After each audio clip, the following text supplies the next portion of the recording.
It was a sweltering day in the thick jungles of the Congo in a village called Umoya when Bukari set out at dawn with his hunting party. Known as the finest hunter in his village, it was Bukari's duty to keep the tribe fed and sustained. They walked for hours through the winding forest trails without catching sight of even a small antelope or hare. Bukari began to worry. Such poor hunting was rare and did not bode well. As the sun peaked at midday, the party stopped to rest in a shaded glen. Bukari chose to go further alone, hoping for better luck. Moving carefully through the bushes, he suddenly saw a quick animal running between the trees. Thinking it was a young antelope, Bukari quickly prepared an arrow and fired. His aim was accurate, and the animal collapsed without a sound. However, as Bukari got closer to his target, his satisfaction turned to shock. The creature he had shot wasn't an antelope, but a strange-looking beast with patchy fur and a twisted jaw full of gnarled teeth. Shocked by the strange creature, he turned to leave only to discover a much larger version of the same monster charging towards him. It was the mother beast, furious over the death of her young one. Bukari grasped his spear and ran for his very life. The mother, quick and snarling, chased after him, snapping at Bukari's heels. He dodged between the trees and jumped over roots, trying really hard to outrun the monstrous mother's fury. After what seemed an eternity, he neared the glen. Once there, his party could help fend off the vicious attack. But hearing the beast close behind, Bukari understood that this duty was his alone. As the mother pounced to bite, a flash of justified anger appeared in Bukari's eyes. He swiftly turned, roared loudly, and thrust his spear deep into the motor's heart. The mighty creature retreated, its aggressiveness momentarily calmed by Bukari's brave move. Bukari, however, paid a steep price for his bravery. He barely escaped the mother beast's vicious attack with his life, suffering major cuts and wounds all over his body. Weak from blood loss and in shock, he wandered aimlessly through the jungle for hours before reaching his village. Meanwhile, the grieving and enraged mother beast found Bukari's hunting companions and ruthlessly killed them all, shredding them limb from limb. Their remains would soon attract scavengers. Bukari came back to the village all dirty and bloody, looking very weak. He couldn't talk for 3 days. His wife took care of him the whole time, cleaning his wounds and feeding him. Everyone in the village was confused and sad, wondering what happened to their strong hunter. Finally, he was able to tell the terrifying story. He explained how he mistakenly killed a strange young beast and its angry mother seeking vengeance. As soon as he finished recounting the tale, his eyes rolled back and he passed away. The villagers held an honored funeral ceremony for the esteemed Bukari, but they had little time to grieve. Just as foretold, a week later after Bukari's burial, the wrathful mother beast returned. She declared she would attack the village annually on this date to avenge her child unless they offered up a warrior to fight in a battle. If she prevailed, she would claim the warrior's head as her prize. This annual tradition would satisfy her fury enough to spare the rest of the village, but failure to present a warrior would leave all the villagers vulnerable to her vengeance. The first few years, the village's strongest warriors courageously battled the beast, clashing spears against claws and teeth. Even though they fought bravely, they all ended up defeated by the beast as she asserted her dominance. Now, the night before the creature comes back, the king of the village talks to the wise elders. He's worried about what's going to happen. They wonder if they can find a brave warrior who is willing to face the scary beast again. Today was the day the vile mother beast would return seeking her annual vengeance. Earlier that morning, the village bid a grim farewell to Mbonga, their champion warrior. Despite his skill with spear and shield, Mbonga knew the likely outcome. No one had bested the monster in generations. Still, with courage in his heart, Mbonga volunteered to put his life on the line so the rest may be spared. The villagers decorated Mbonga with pretty garlands and gave him good wishes. To honor him, they killed a boar and had some special palm wine. Mbonga danced around a fire, getting himself all pumped up for the battle. The village sang songs saying how brave and heroic Mbonga was for sacrificing himself. As the time got late, the village became quiet and everyone waited in suspense. Every man, woman and child locked themselves in their family huts, peeking out through the gaps in the wooden walls. Only old Kazi stayed outside. He had the important job of blowing a special horn that would tell everyone whether Mbonga won or lost the battle. Suddenly, a scary roar broke the quietness, and the bushes at the edge of the village shook a lot. The mother beast came out, looking huge and strange, standing in the middle of where they were going to fight. Growling and hungry for blood, she walked around, her yellow eyes searching for the warrior who was going to face her. From the other side, Mbonga walked confidently, his muscles showing under shiny, oiled skin, ready for the fight. With a fearsome yell, Mbonga charged spear first towards the nightmarish creature. The epic duel began under the scorching African sun. Mbonga fought with all his bravery and anger, giving it his best. But sadly, things started to go wrong for him. The mother beast used sharp claws and strong jaws to break through his defenses until Mbonga was left hurt and bleeding on the ground. The whole village held their breath, praying for a miracle.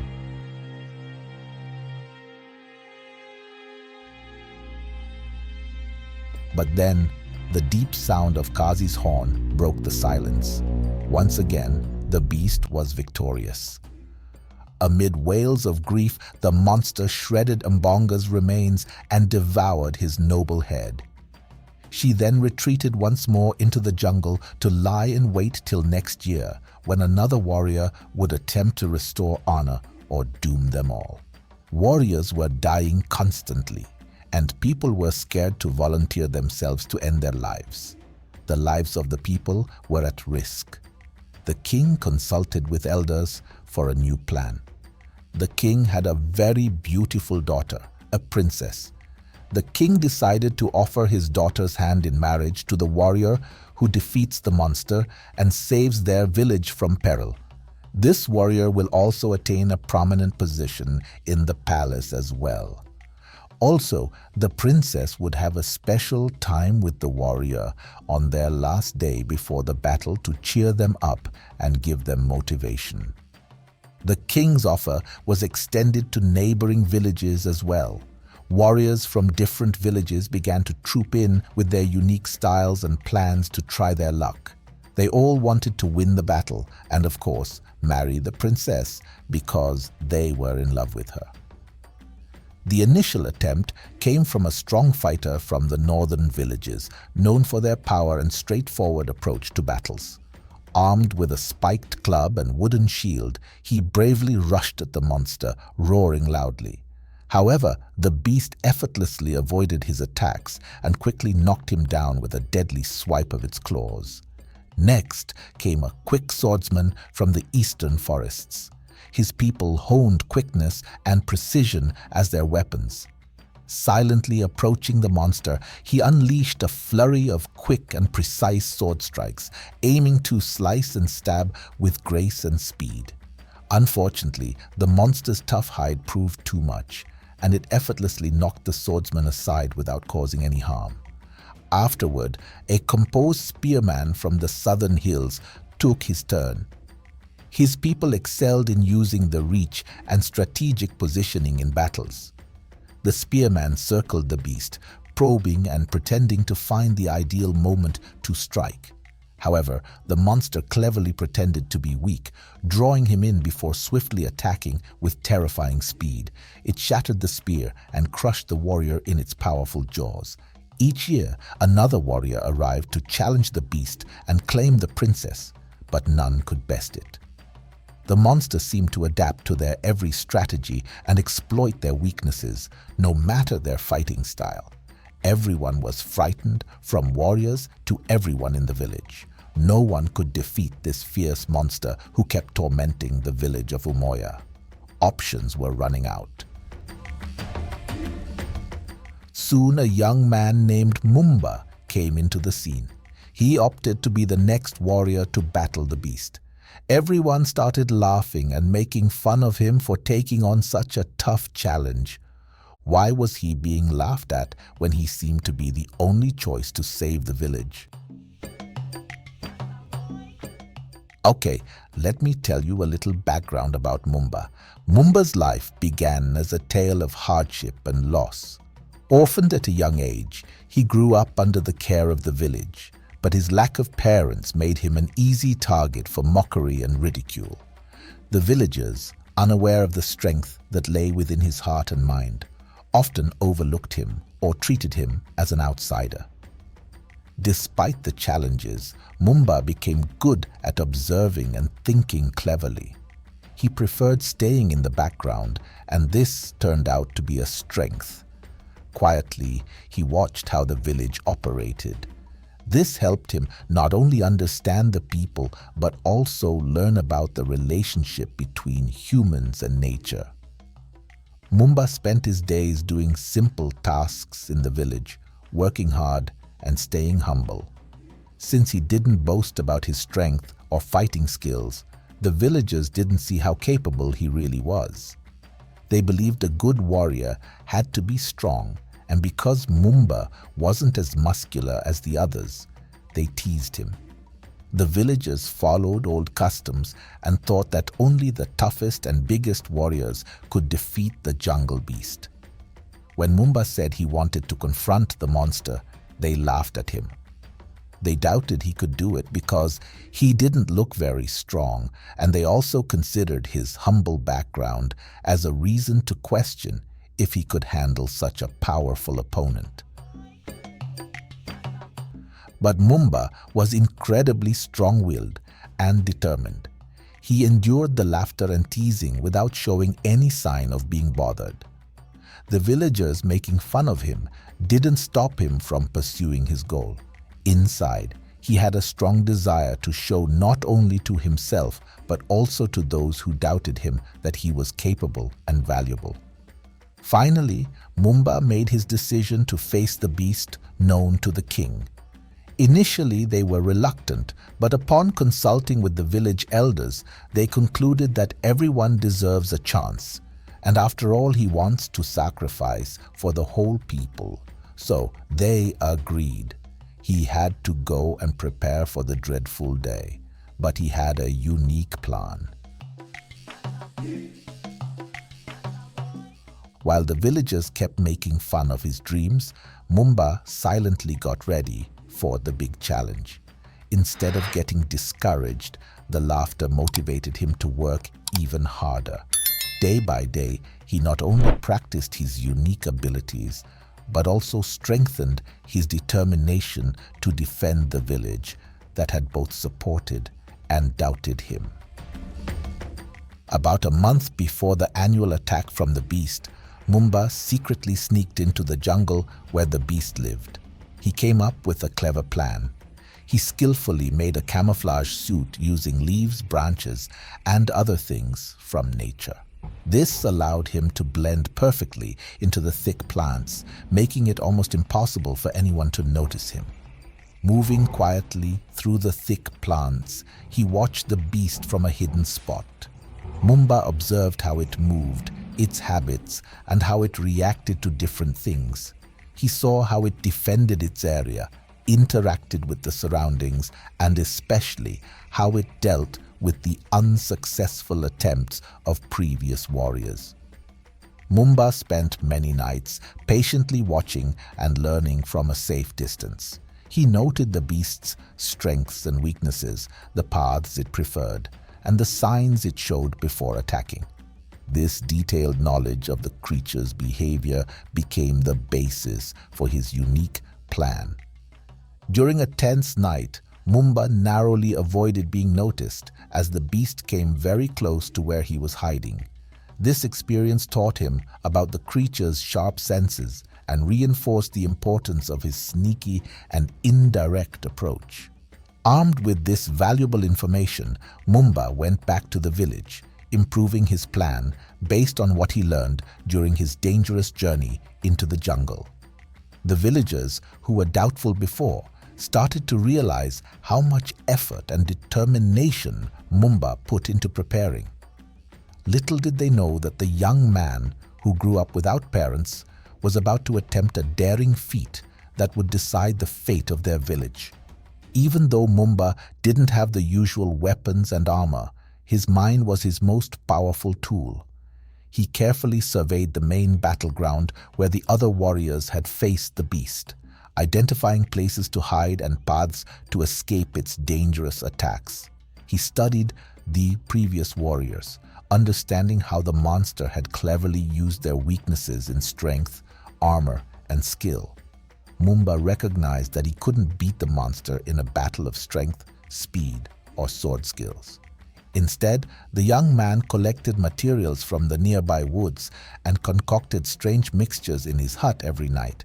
He was creating traps and diversions meant to confuse and stop the monster. A sticky substance to glue its feet, smoke bombs to cloud its vision, and poison darts to weaken its defenses. He also had a catapult and a pouch of stones with him. As a last resort, he made a hidden pit lined with spikes in case his plan went wrong. The day for the battle was fast approaching. Mumba, although feared for what was going to happen to him, focused on how his victory could turn things around for the better for his village and the amazing prize he was going to achieve.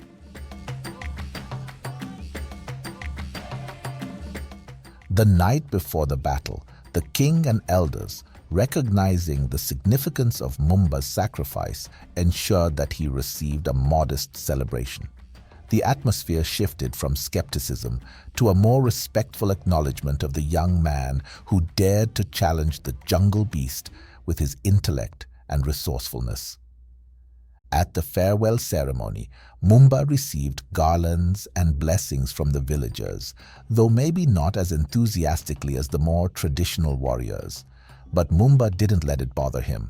He found comfort in the silent support he got from those who understood the courage and commitment he had. The princess, moved by Mumba's determination and unique approach, stepped forward to offer him words of encouragement. She spoke of bravery, not measured by muscle, but by the strength of one's heart and mind. Her words resonated with the crowd, and Mumba felt a surge of support from the very people who had once doubted him. Mumba was so fired up for the task ahead. The real change in how the village saw Mumba would happen during and after the battle, regardless of the outcome. They would see for themselves how well his unique approach worked and the extent to which he was ready to go to keep Umoya safe. This first-hand experience would truly transform the way the village perceived Mumba. The day for the battle finally arrived. The village of Umoya was tense with anticipation. The air hung heavy with a mixture of fear and hope as the villagers prepared for the impending confrontation between Mumba and the jungle beast.